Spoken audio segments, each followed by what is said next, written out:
E aí, bom dia, meus queridos. Como vamos?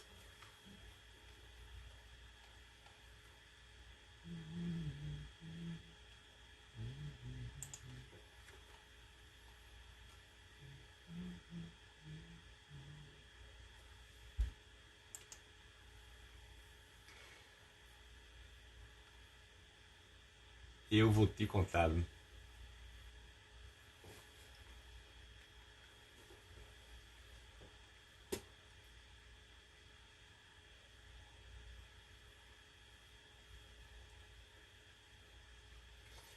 Como estão vocês?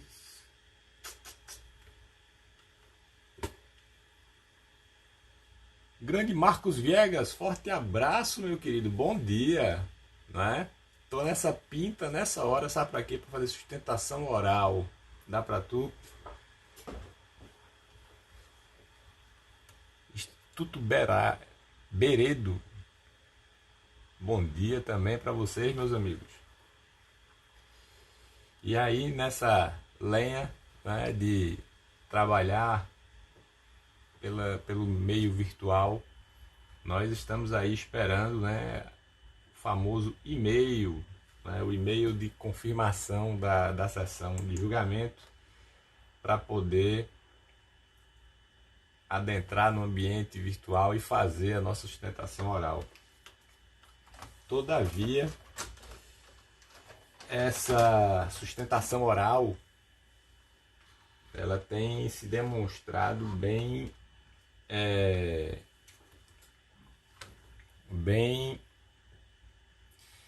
bem complicadinha, tá? Por quê? São os seus olhos, meu querido irmão. A gente tem que estar organizado, né, meu filho? Tem um dress code, né, para você trabalhar, né? Isso aqui não é live de youtuber, não. Isso aqui é live de, né, live de advogado. Eu tô esperando aqui para fazer a sustentação oral, eu tenho que estar de acordo, né? E se bem que eu gosto muito das vestes talhares. E aí o que acontece?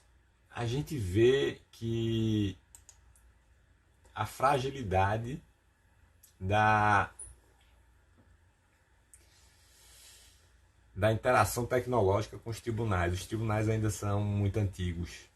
Tá? Os tribunais eles ainda estão em um parâmetro que eu reputo totalmente esperado. Primeiro porque a gente vê que os tribunais eles não estão de maneira harmoniosa trabalhando. Tá? A gente consegue fazer sustentações orais tranquilamente nos tribunais de São Paulo, né? Nos tribunais da minha querida Minas Gerais, até nos tribunais da Paraíba. Mas aqui está complicado. Aqui em Pernambuco está realmente uma coisa difícil na justiça estadual você fazer essa sustentação oral. Mesmo seguindo todos os parâmetros da resolução, né, do tribunal, tá? Aí aqui no caso é uma instrução normativa, é a instrução normativa número 4, que está alinhada com o que diz a resolução do CNJ que estabeleceu a videoconferência nacional, tá? Bom dia, Ana Cristina. Tudo bem, querida? Né? E essa sustentação oral, né, por meio digital, ela está se revelando muito laboriosa. Primeiro porque existe um obstáculo intransponível para o advogado, que é de comunicação. A gente não tem mais, em que pese está escrito na instrução, que a gente pode usar, né, que a gente pode usar o e-mail institucional para a distribuição de memoriais. A gente não consegue distribuir esses memoriais e não sabe nem se leram esses memoriais, porque você não tem confirmação da leitura disso, tá? Você não tem como interagir com o julgador. E aí, é um sentimento meu. Eu acho que isso se configura, se concretiza, tá? É patente, cerceamento de defesa, esse panorama. Porque à medida que você não consegue expor sequer em memoriais para um relator as perspectivas, não é, do processo, principalmente esclarecer questões de fato, né? É uma das coisas que eu tenho para mim que é a maior validade desses memoriais, é a de você poder esclarecer questões de fato que vão surgir no julgamento. E se você tem o relator já esclarecido, né, de todas as dúvidas factuais que eventualmente ele possa vir a ter e a levantar no curso da sessão de julgamento, você com certeza tem como trazer, né? Você tem como trazer maior segurança jurídica, tá? Você tem como trazer maior segurança jurídica para o seu cliente constituído, né? O constituinte, na verdade, né? Agora é horrível, porque, por exemplo, aqui a gente está aqui às 8h29. Na instrução normativa fala que você meia hora antes tem que estar a postos. Eu tenho a sustentação oral agora de 9 horas. E mandei o e-mail para solicitar o destaque, né, e a sustentação oral há 2 dias atrás. Ontem, com 24 horas antes da sessão, confirmei, mandei um novo e-mail. Não recebi resposta de nenhum dos dois. Então, esse canal de comunicação via e-mail, ele tem se revelado bem complicado e bastante ineficiente. Em que pese a eloquência, né, dos julgadores que agora estão extremamente empolgados, né, com a questão do mundo digital para julgar, porque no conforto de seus lares conseguem estabelecer uma sessão de julgamento, né,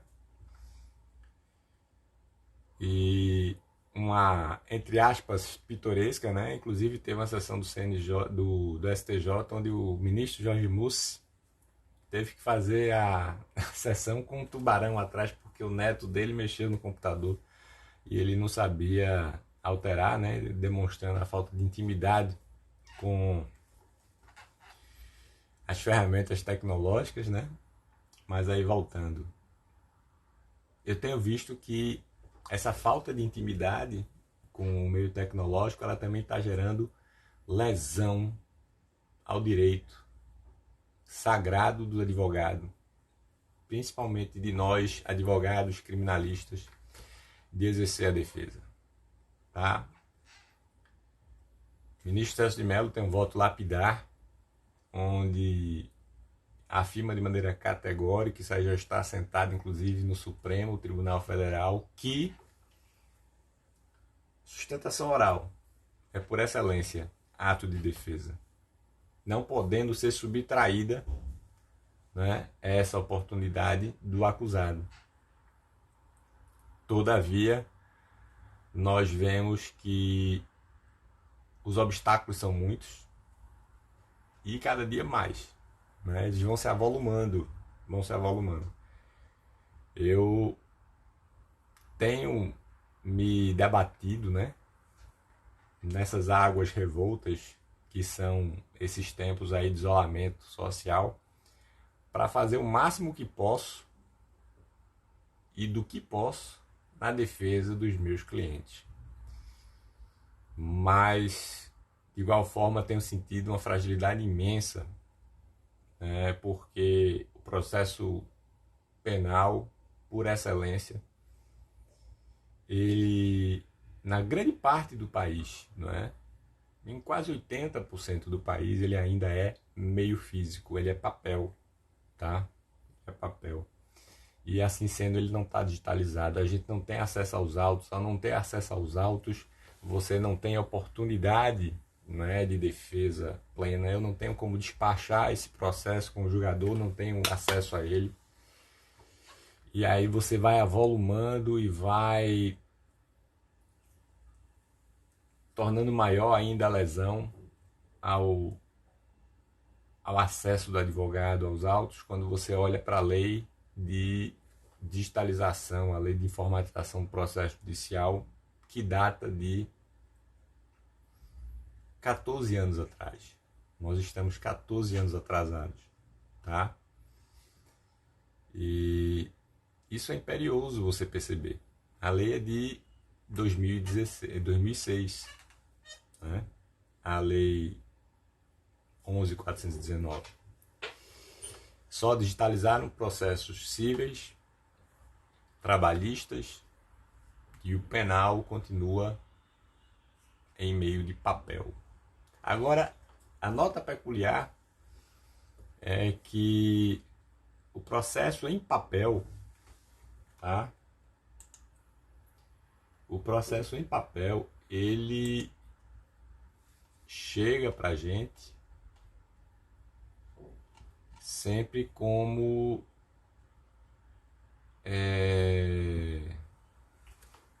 a coisa pronta. Só que você, quando recorre para os tribunais superiores, esse processo criminal, ele só sobe, ele só vai aos, né, tribunais superiores de maneira digital. Não se aceita mais autos físicos no Supremo, tampouco no STJ, tampouco no STM. STM, para quem não está acostumado, Superior Tribunal Militar. Então, o dia a dia se revela que tem meios para digitalizar esse feito. Todavia não há interesse ou político, ou pior, interesse ético da igualdade de condições para os jurisdicionados que estão ali, né, no âmbito da jurisdição penal. Porque na jurisdição penal você não tem acusados, condenados, você tem pessoas em conflito com a lei, com a legalidade, e que estão ali à mercê da coercitibilidade do Estado. Mas, incrivelmente, em pleno século XXI, ainda impera o conceito lombrosiano, que eu reputo totalmente inadequado para os dias atuais, de que o réu de um processo penal é pessoa não grata, é pessoa não querida pelo meio social. E assim sendo, deve ser excluída, deve ser logo extirpada, tirada desse meio. E aí nossos presídios se transformarem em verdadeiras masmorras medievais. Então dão dignidade ao preso, apesar de ter o Estado a custódia da liberdade dessa pessoa, não oferece a mínima condição de encarceramento digno, né, para os que lá estão pagando pelos crimes cometidos. Muitos, inclusive, sem a culpa totalmente apurada, porque há um odioso número que demonstra que a grande maioria dos nossos presos são presos preventivos, não são presos que estão em cumprimento definitivo de pena.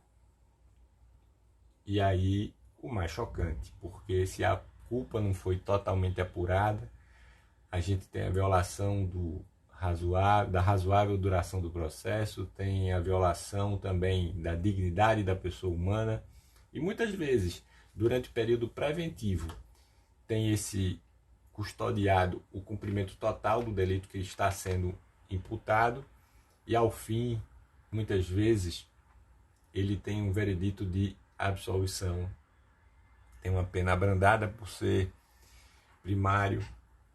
E quem vai sanar este prejuízo, desse encarceramento indevido desse abuso do Estado de prender sem apurar, porque a regra constitucional é o contrário.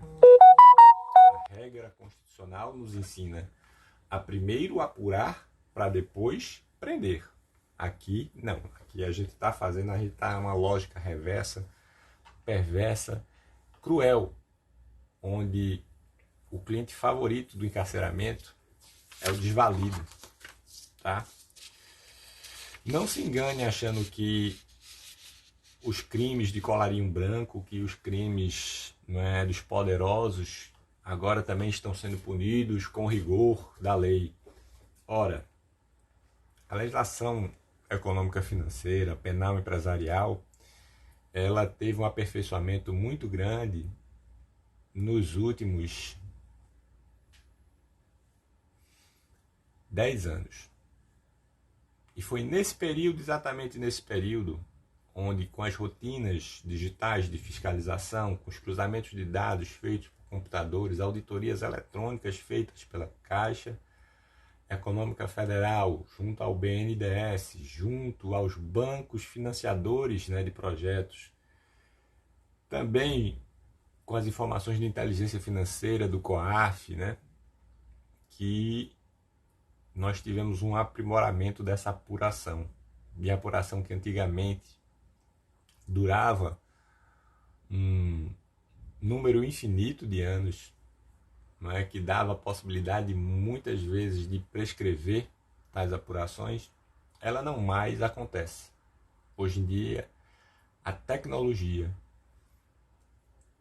e a habilidade técnica dos nossos operadores na área do direito e na área técnica financeira, né, de apuração das fraudes financeiras, dos grandes golpes, dos grandes, né, crimes empresariais e eleitorais, conseguem apurar e identificar esses malfeitos de uma maneira extremamente célere.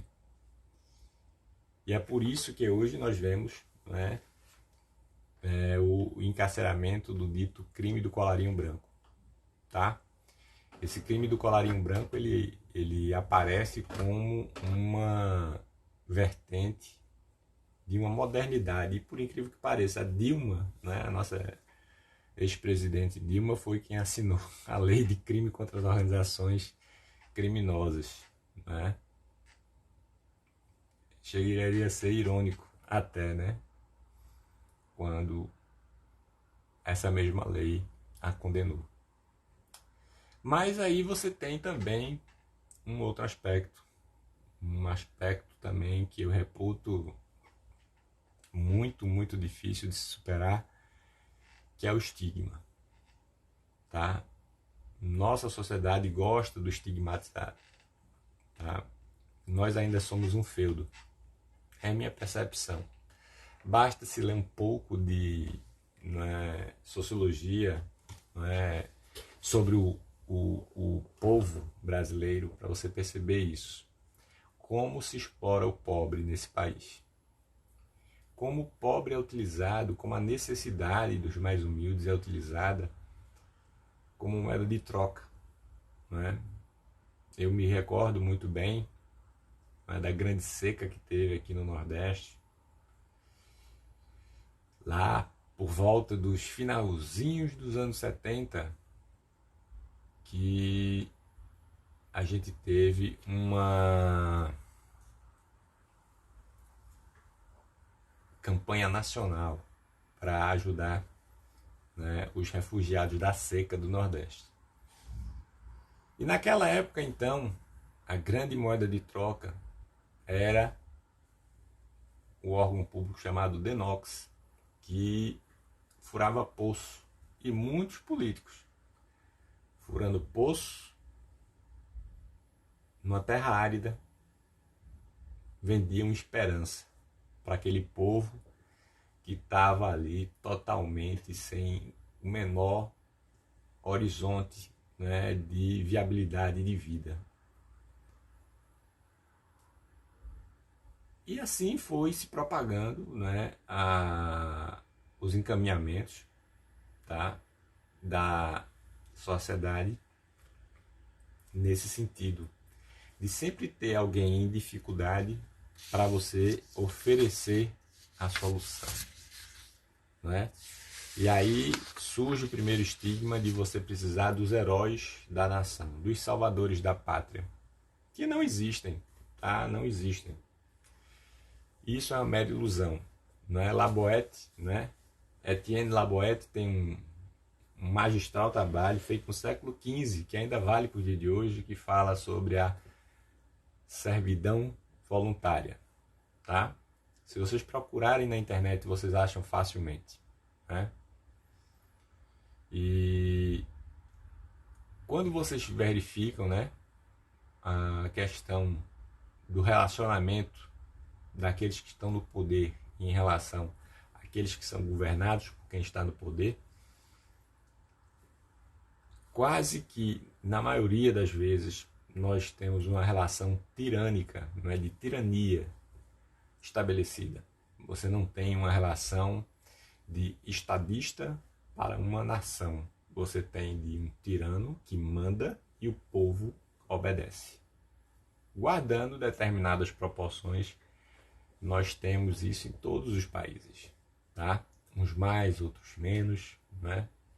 Ainda hoje, né, nos dias atuais, nós temos regimes de monarquia. Quem diria que da era medieval até os dias atuais a gente ainda teria monarquias, né, em pleno vigor.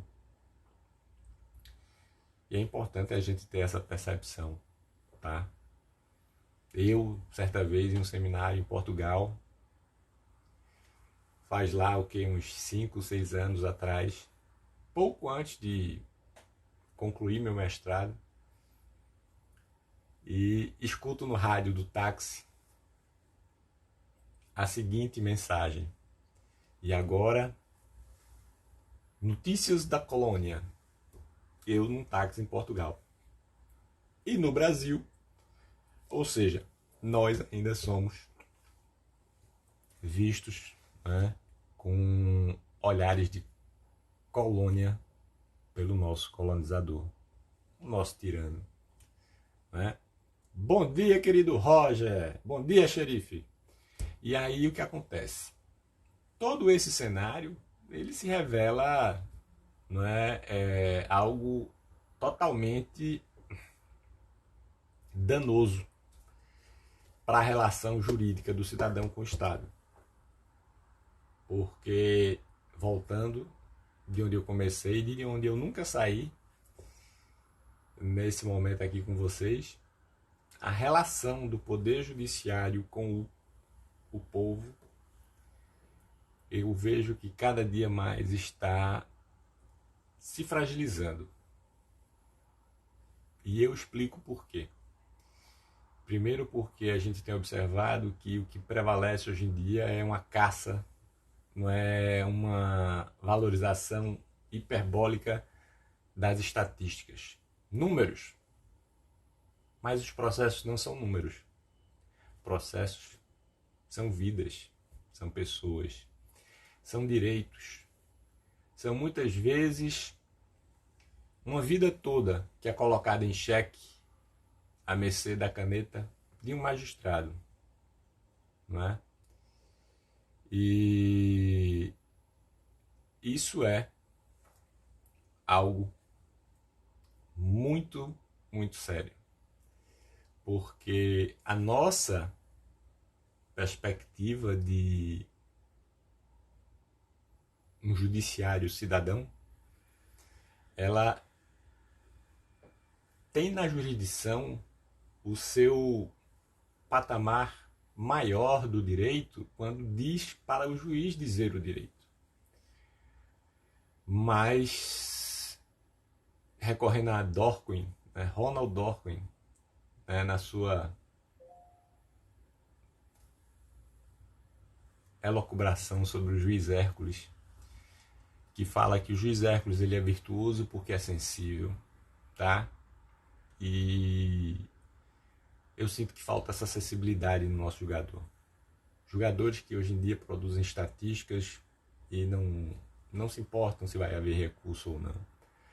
que produzem de maneira quantitativa, não é?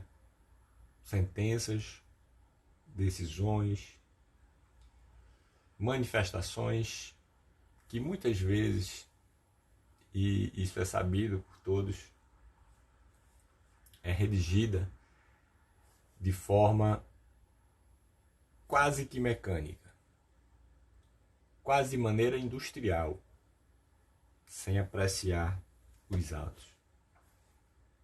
Eu tenho me deparado com decisões nesse período de isolamento que são totalmente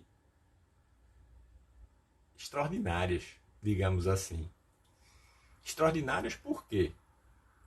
Porque parece que elas são extra autos, porque eu leio o processo, leio a decisão e acho que aquela decisão não foi do conteúdo daquele processo, mas está lá naquele processo a decisão. Então acho que o juiz se confundiu e deu a decisão de um outro processo no meu processo.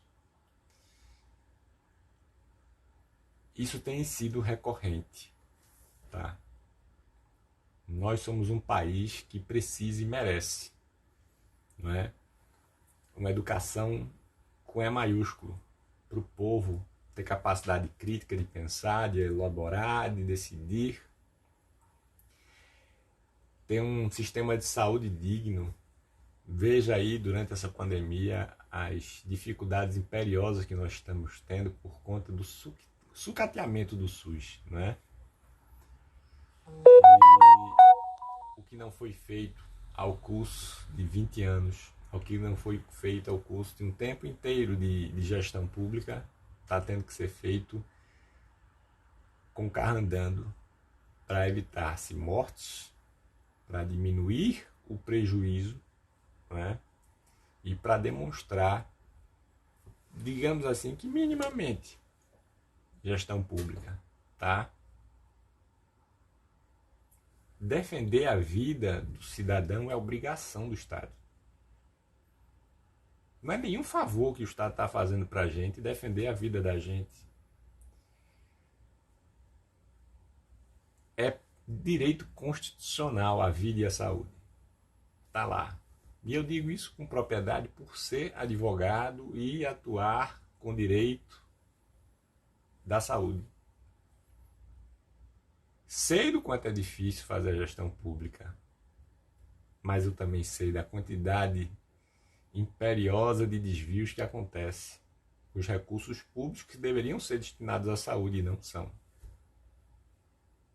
Basta você ir um pouquinho para o interior e a estrutura de saúde vai sumindo, e a estrutura de educação vai sumindo, e a infraestrutura de produção vai sumindo. Por que que no interior tudo some? Só tem mato, só tem fazenda. Quando muito você tem um polo industrial aqui e acolá, uma cidade que se destaca por alguma coisa do setor primário e não tem essa pujança, né? Isso tudo vai trazendo para a gente essas reflexões. Bom dia, Renatinha! Um beijo para você, minha querida. Isso tudo é algo que faz a gente pensar, tá? E aí, como eu estou dizendo a vocês, eu estou aqui fazendo essa live, né? Utilizando o tempo de espera aqui. São 8h52 e eu continuo esperando o e-mail, né, da sustentação oral. Por isso que eu estou vestido assim, né? A caráter, né? Se bem que eu poderia estar vestido assim para falar com vocês, que também seria um prazer, né? Eu gosto das vestalhares. E a gente não percebe isso, tá? Essa preocupação, essa sensibilidade, tá, do Estado com o povo. E isso aí se reveste principalmente na efetivação do que está lá no artigo 6º. Eu gosto muito desse artigo, do artigo 6º da Constituição.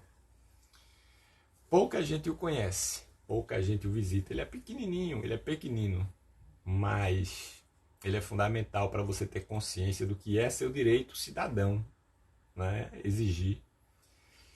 e do que é dever do Estado fornecer.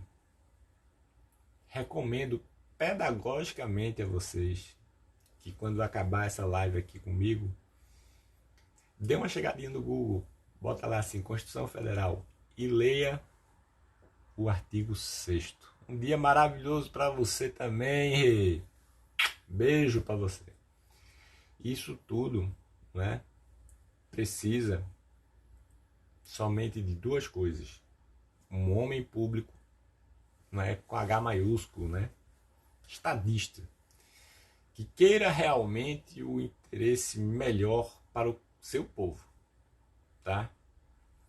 Essa história de você falar que é dar o nome do país e dizer eu quero melhor para o meu país, não.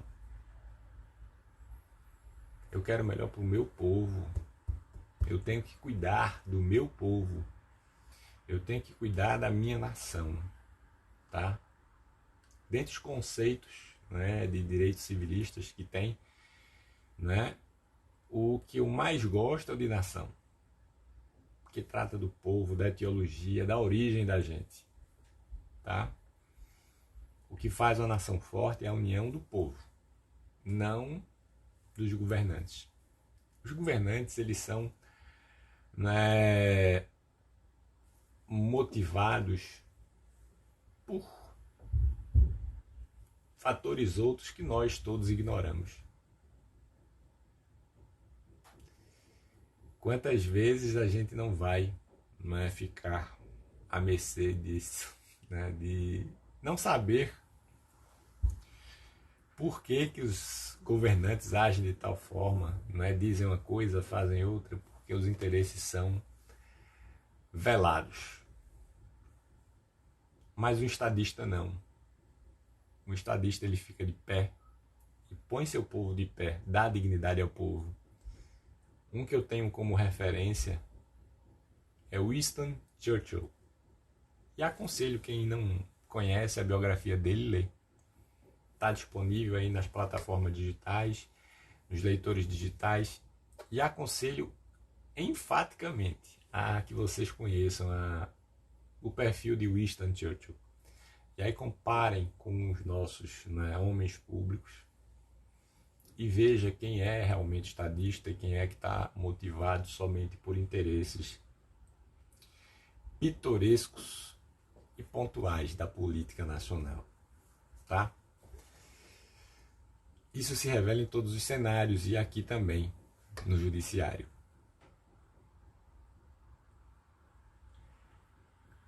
Primo Felipe Canuto. É primo porque é Canuto, então bom dia, né? Então assim, é importante que vocês tenham essa percepção.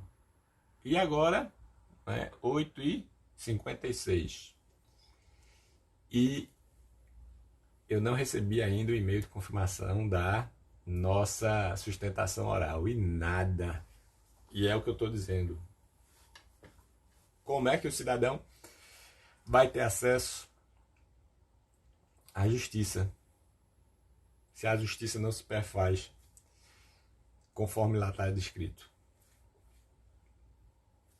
A instrução normativa do tribunal, do tribunal aqui de Pernambuco, no caso, fala da gente mandar esse e-mail. Eu mandei 2. Mandei um com 48 horas da sessão, mandei um faltando 24 horas e nada de receber e-mail de confirmação para a citação oral por destaque. Enfim, é o que nós temos para hoje. Vou aguardar mais uma meia hora, né, até 9h30, porque a sessão deve se instalar por ali. Mas é algo impressionante como a gente vê que o direito do cidadão, ele não se perfaz conforme está publicado. E olha que esse ato é publicado em diário oficial. E a gente não tem efetivação. Eu agora já fiz até a impressão, né, aqui. A impressão do e-mail, né, de sustentação oral. Está aqui em cima, para vocês verem. Olha, sustentação oral. E esse pedido de destaque que eu imprimi vai ser fundamento para um recurso ordinário constitucional. Porque se perfazendo a sessão de julgamento, vai estar concretizada a nulidade dele por conta do meu pedido de sustentação oral. É lamentável isso. Lamentável que assim se comporte, porque eu acredito que um tribunal ele tem meios, né? Poderia ter um celular institucional nas sessões, nas câmaras, né? Sessão pública, de direito público, sessão civil, sessão criminal, para que você pudesse interagir de maneira mais eficiente com, né, o chefe da sessão ou então com o secretário das sessões para poder ter mais efetividade nesse direito. Né? Graças a Deus, e aqui minhas homenagens a todos os membros da Justiça Federal, tenho nessa Justiça Federal, né, minha maior atuação. E é sempre um prazer trabalhar com a Justiça Federal, não somente por sua estrutura, mas por seu respeito ao cidadão, no que está escrito na lei. Como tudo tramita de forma regular na Justiça Federal. Eu acho algo encantador. Enquanto nas justiças estaduais nós temos os milindres, né, locais sempre sendo colocados, né, em primeiro plano e mitigando o direito do jurisdicionado, mitigando as prerrogativas da advocacia, né, muitas vezes tratando processo como um número, quando não é. Processos são direitos, são vidas. Muitas vezes uma vida toda é a saúde, é a liberdade, é a dignidade do cidadão. Não somente códigos, leis e letras. Mas é isso que nós temos por enquanto. Cabe a nós ficarmos atentos e fortes, como diz a música, e lutar por um cenário nacional, por um cenário de harmonização entre o que é efetivo direito do povo, e aí lembra vocês, artigo 6º da Constituição, tá chegada lá e lê, e o que é dever do Estado, que está lá também nesse artigo 6º, porque o que é direito do cidadão é dever do Estado, tá certo? Deixo vocês aqui com o meu abraço, com o meu bom dia, vou continuar aqui na minha espera hercúlea, né? Na esperança de que chegue aqui um e-mail para eu participar da sustentação oral. Acho que não, porque essa hora já deveria estar começando a sessão. E vou dar um prazo aí de latência, aí, sei lá, de uma meia hora, 40 minutos. E esperançar, mas esperançar de forma dinâmica. Não é como diz o meu querido Cortella, esperançar é ter esperança ativa, fazendo algo, esperando desse algo melhor, né?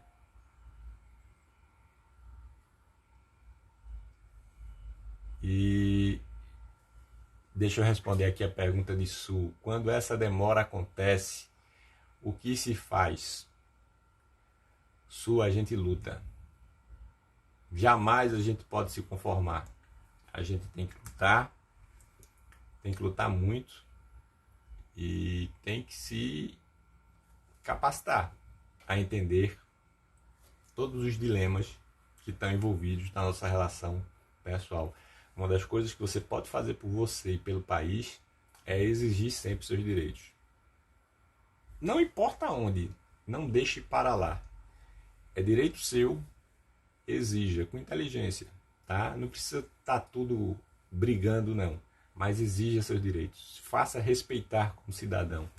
Faça seu direito ter efetividade, porque, como eu digo lá no escritório, direito tem quem briga por ele. Se você não exige que se cumpra, né, e que se efetive os seus direitos, você nunca vai ter direito. você vai ter migalhas desse direito. E isso não é ser cidadão. Isso é ser servo de um tirano. Que aí seria o Estado. O Estado tem obrigações conosco, não a gente com ele. Tá? Um beijo, eu espero ter respondido para vocês. Um excelente dia a todos. Fiquem com Deus. Que Ele abençoe aí a jornada de vocês. Aproveitando o ensejo, excelente final de semana. E agradeço demais a companhia de vocês aqui nessa minha espera, tá? Vou aproveitar e deixar essa live aqui disponível para vocês aqui, tá? E a gente se vê aí por aqui e pela vida aí nas próximas oportunidades. Tchau, tchau.